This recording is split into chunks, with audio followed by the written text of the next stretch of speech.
Road नहीं था, मोदी जी ने रोड पहुंचाया है। आज इनको इनके डोमिसाइल सर्टिफिकेट बने, इनकी ओल्ड एज पेंशन भी नहीं, इनको आयुष्मान कार्ड मिला है। तो मैं ये कहते हुए मुझे बहुत फख्र होता है कि माननीय प्रधानमंत्री जी ने बहुत अच्छा किया है। जहाँ आतंकवाद और ये जो हमारे दूसरे आतंकवादी जो पॉलिटिशियन, इन्होंने इन लोगों का आपको बताना चाहता हूँ कि जल्दी मैं बीजेपी पार्टी ज्वाइन कर रहा हूँ और बड़ा एक जन सैलाब जा रहा है। रनचू के लोग, अपने पौनी के लोग, थागराकोट के लोग मेरे साथ यूथ ज्वाइन कर रहा है। जनता को हाथ पकड़ने वाला इंसान चाहिए, जहाँ जो हाथ ही नहीं मिला है वो चाहिए, वो इनके ऊपर है। ये किसको चुनते हैं? जनता नुमाइंदगी करती है, इनका फैसला सराखों पे। ये अगर मौका देंगे तो सबसे पहला हमारा मुद्दा होगा, कहते हैं कि बेरोजगारी तब तक खत्म नहीं हो सकती जब तक इन बच्चों को हम पढ़ाएंगे नहीं। हम सबसे पहले एजुकेशन सिस्टम सुधारेंगे।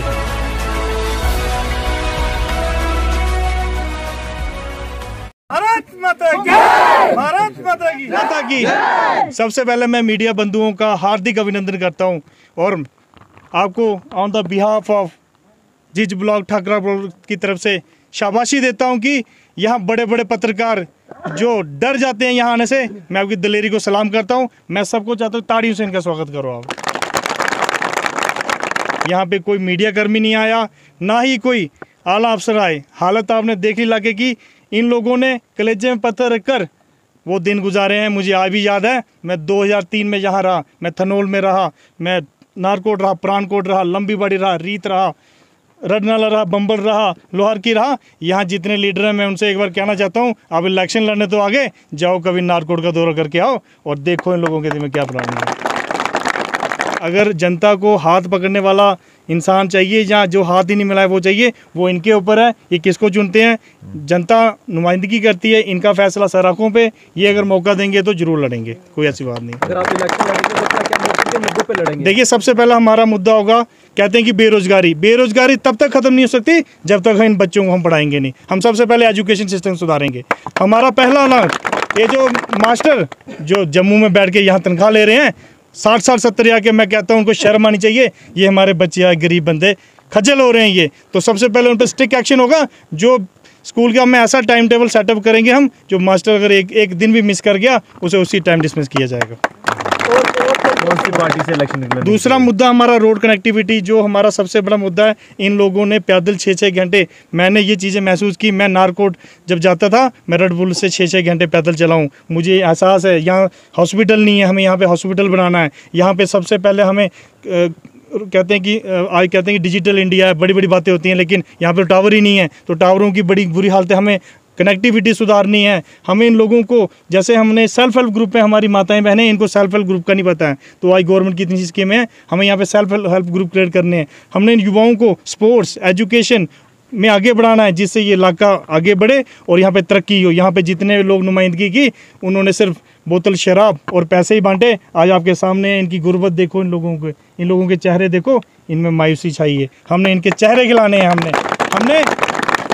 हमने वो चीज़ करनी है जो यहाँ पे ना कोई कर पाया ना कोई कर पाएगा। हमें सियासत नहीं करनी है, हमने इनके दिल जीतने हैं, हमने दिलों पे राज करना है। मैं आप सबको बताना चाहता हूँ कि जल्दी मैं बीजेपी पार्टी ज्वाइन कर रहा हूँ और बड़ा एक जन सैलाब जा रहा है। रनचू के लोग, अपने पौनी के लोग, थागराकोट के लोग मेरे साथ यूथ ज्वाइनिंग कर रहा है। हमारा सबसे, हम बिना कंडीशन के बीजेपी में जा रहे हैं, लेकिन हम बीजेपी को रिक्वेस्ट करेंगे कि कोई ऐसे नुमाइंदे को टिकट मत देना जो रियासी में बैठा हो सोच रहा हो कि मैं नारकोट के लोगों का वोट लूँगा, तो वो नहीं मिलेगा। वो ये लोग, इन लोगों को पहले समझना पड़ेगा। मैं उनसे पूछना चाहता हूँ, आपने आज तक दौरे नहीं किए, अब रियासी से बाहर नहीं निकले, यहाँ कटरा रियासी की पॉलिटिक्स नहीं चलेगी। नुमाइंदगा, मैं आप सब बंदों को वचन देता हूँ, नुमाइंदगा थागराकोट, जिज ब्लॉक और अन्नास ब्लॉक का होगा। हम आपसी सहमति से बैठ के बात करेंगे और हम हिंदू मुस्लिम भाईचारे इनको बना के, बीजेपी पार्टी हमारी पार्टी है, हमें सबका साथ सबका विकास पे पूरा भरोसा है। नुमाइंदा हमारे एरिया का होगा। पार्टी टिकट नहीं देती है आपको, पार्टी किसी और को टिकट देती है, तो आपका अगला कदम क्या रहेगा? देखिए, मैंने आपको कहा ना, जनता का फैसला होता है। क्यों नहीं देगी पार्टी टिकट? हमें क्या कमी है बताओ? अगर नहीं, हम यूथ हैं, नहीं देती है तो हम अच्छे जो लीडर को देंगे। हम, मैं आपको बोल रहा हूँ, यहाँ पे जो कोई एमएलए बना होगा ना, वो हमारे यूथ के बिना कोई एमएलए नहीं बन सकता। कैंडिडेट होगा आप उसको सपोर्ट करेंगे? मैंने कहा सपोर्ट करूंगा, हम लोगों से राय लेंगे, हम बीजेपी को करेंगे सपोर्ट। नहीं, आज़ाद इलेक्शन हम नहीं लड़ेंगे, क्योंकि सब मोदी जी ने इतना काम किया है। इन लोगों से रोड नहीं था, मोदी जी ने रोड पहुँचाया है। आज इनको इनके डोमिसाइल सर्टिफिकेट बने, इनकी ओल्ड एज पेंशन भी नहीं, इनको आयुष्मान कार्ड मिला है। तो मैं ये कहते हुए मुझे बहुत फख्र होता है कि माननीय प्रधानमंत्री जी ने बहुत अच्छा काम किया। लेकिन प्रधानमंत्री जी की आड़ में गलत लोगों को अगर टिकट मिलती है तो उसका हम विरोध नहीं करेंगे, लेकिन अपना पक्ष रख सकते हैं। हम इन्हीं जन समूह के साथ जाएंगे, पार्टी हाईकमान से बात करेंगे, जरूरत पड़ी तो हम दिल्ली भी जाएंगे। क्यों? क्योंकि हमने इन लोगों का खून किसी को पीने नहीं देना है, हमने इनकी लड़ाई लेनी है। जो इनका हक होगा, सबके साथ सबका विकास, चाहे वो हिंदू है, मुस्लिम है, सिख है, ईसाई है, हमें उन बच्चों, उन सब की लड़ाई लड़नी है। रमेश सिंह, हमने अक्सर देखा हुआ है कि आप कहीं भी जाते हैं तो युवाओं को खेलने का सामान दिया जाता है। क्या इस बार इनको क्या दिया जाएगा जो आज अब यहाँ पे आए? क्या देखिए, ये एक बहुत ही शॉर्ट टर्म में हमें मैसेज दिया गया है यहाँ की आवाम के द्वारा कि आप आएँ। तो मेरा इन बच्चों से वादा रहा, मैं अगली बार आऊँगा, इन बच्चों के लिए किट लेके आऊँगा और अपनी बहनों के लिए अच्छे सामान लेके आऊँगा, जिससे इनकी अच्छी आर्थिक। और मैं सोशल वेलफेयर ऑफिस में जाऊँगा डीसी मैडम को, और मैं वादा करता हूँ अगला मैं डीसी मैडम का एक टूर कराऊँगा। दूसरा, मैं मिशन यूथ में सभी यूथ को हमने एक सही रास्ते में लाना, उसमें बड़ी स्कीमें हैं, उसमें मुमकिन स्कीम है, तेजस्विनी स्कीम है, बहुत सी स्कीमें जहाँ गवर्नमेंट आपको लोन दे रही है, वो भी बिना इंटरेस्ट के। तो मैं चाहता हूँ मैं इन लोगों को, बच्चों को, मैं अभी इनको बताऊँगा कि स्कीम का क्या फ़ायदा है और उसका क्या क्राइटेरिया है। क्यों?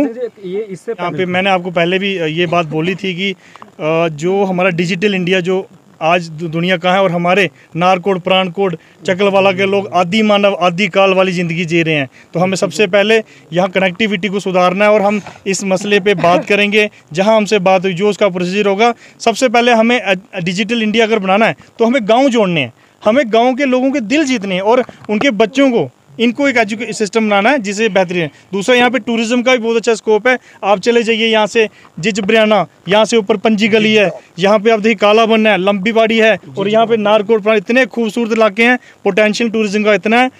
पूरी प्रोजेक्ट रिपोर्ट इन लोगों के साथ बनाई जाएगी, और यहाँ के जो लोकल लड़के हैं उनको विलेज टूरिज्म के आधार पर हम ऐसा सेटअप करके देंगे कि इन्हें कटरा, जम्मू या वैष्णो देवी जाने की जरूरत नहीं बनेगी। ये यहीं पे आप माला टॉप यहाँ से चले जाइए, यहाँ पंजी गली है, वहाँ घुड़सवारी का इतना अच्छा स्कोप है, बड़े बड़े घास के मैदान है। तो मैं वहाँ पे कोशिश करूँगा अपनी तरफ से कि वहाँ पे टूरिज्म का अच्छा स्कोप हो।